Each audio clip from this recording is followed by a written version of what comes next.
could have been wounded, as you said, essentially bringing a knife to a gunfight, a rifle versus a shotgun, a semi-automatic versus a pistol.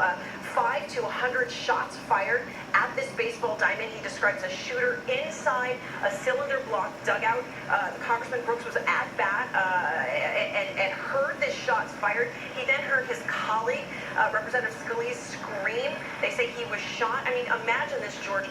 Two members of Congress then rushing to his side to apply a tourniquet on this congressman to try to stop the bleeding. A semi-automatic weapon was used. They say the security detail tried to return fire.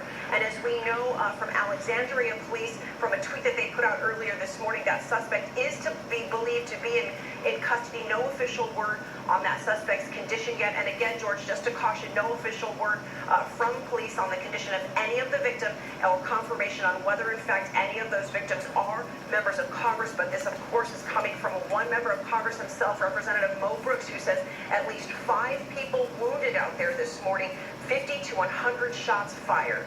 And thank you, Cecilia. Jen Ashton is here as well, Dr. Jen Ashton. Mo Brooks said that one of those members of Congress was actually a physician who did feel that they were doing all they could in the moment. Yeah, and when you look at this tape, George, the thing that really jumps out to me from a medical standpoint is the fact that we're seeing footage of a medevac helicopter landing on that field. That gives you clues to one of two things going on. Either the severity of the injuries is such that they don't have time to go by road, by ambulance, or the location of that park is such that, again, they don't have time to put that patient in a helicopter, in an ambulance, and go by road. So, that is significant because, as we know, you don't just mobilize a medevac helicopter for any, run-of-the-mill injury, including a gunshot wound. The other thing that I want to take you to is possible scenes going on in these local hospitals. If there are multiple victims, I can tell you this is the time of day where routine scheduled surgeries are going on. I can guarantee you that has been put on hold. These hospitals go on disaster mode. Trauma teams are being called in. They have to have the capacity to run several trauma ORs at the same time. Blood bank is being put on disaster mode, and they are not bringing in your run-of-the-mill appendix or knee surgery while this is still evolving. Of course, top-level medical facilities all in and around Washington, D.C., Alexandria, just outside Washington. I want to go back to Pierre Thomas now for more on this. We are starting to get the crackle from the Alexandria City Fire Department talking about one suspect in custody, calling for medics, 5 people down. Any more details coming in? Again, we are now getting some additional guidance, again, that the suspect is in custody. At least 2 members of the security detail perhaps injured along with the congressman. Clearly other people have been shot as well. This level of activity, FBI involved, DHS officials are scrambling to get additional detail because they need to alert the entire federal law enforcement community to make sure everyone knows what is transpiring here, George. And Pierre, as they bring in all the law enforcement community, as they bring in the FBI, as they bring in ATF, are they getting any word at all from Homeland Security of any kind of information or chatter coming in? Not so far, and clearly this caught everyone off guard. And there will be questions about the level of security needed when you have members of Congress congregating outside of the walls of Capitol Hill, George. That will be an issue that will be followed up on, to be sure. And Mary Bruce, do we know, usually this is a bipartisan baseball game, do we know if this was simply the Republicans practicing, or if this was a mixed group of Republican and Democratic members? George, we're still waiting to learn the exact makeup of this team, but again, these are games that happen, regularly this time of year, and these practices are known. Members of Congress gather to usually practice once a week, building up to a big game. And in fact, I have to tell you that members of the press, we were at a practice for our own baseball game against some lawmakers next week when news of this broke.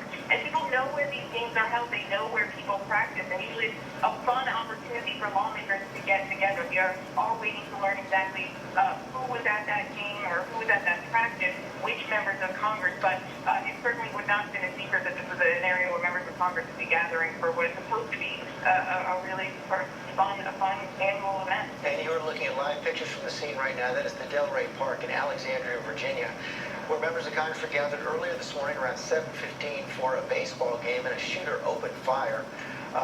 Apparently 5 people are down right now, including a senior member of Congress, Steve Scalise. There he is right there. The the majority whip in the Congress, the number 3 ranking Republican in the House of Representatives, has been medevaced from the scene. According to the first reports we have right now, members of his security detail, senior members of Congress have security, were engaged the shooter with gunfire. And I want to bring in Brad Garrett, Chief Brown, former chief of the Dallas Police Department, now an ABC News contributor as well. We see those police on the scene now. That is an active scene at this point. You see all the police gathered there right now. We know that at least one member of Congress has been medevaced. Al, what next will the police be doing on that scene, Chief Brown? Good morning, George. We're trying as police officers to see how wide this perimeter needs to be to capture just what this subject might escape to. So we're looking to cut off escape routes, widening the perimeter enough, and then we can close it in and fill in the gaps with responding officers. So that's the first thing, is to, after you tend to the wounded and give them medical treatment, is to make sure your perimeter is wide enough to capture any escape routes of this suspect. And this was a different situation for most of these shootings in that you did have security detail on the scene at that point. The medevac was able to get there quite quickly as well. Cecilia Vega, are we getting anything more from the White House? No, George, we're not. We know that the president and the vice president are monitoring this closely. Vice President Pence is supposed to be speaking to home builders in a little over half an hour. He will be leaving the grounds of the White House to do that. The president himself also is leaving the grounds of the White House today to head over to the Department of Labor. That is not until later in the afternoon. We've checked with Secret Service to inquire about additional security or whether any extra precautions are being taken in the wake of what's happened out there at that baseball park. No word back from Secret Service, George, but I just want to circle back to something that Congressman Adam Schiff said right as this news was breaking, that this brought back memories of Gabby Giffords being shot back in 2011. Certainly that is on the mind of every member of Congress right now as they watch that scene unfold there and wait for details on their colleagues to come back in, these harrowing details that are coming in from that baseball deck this morning.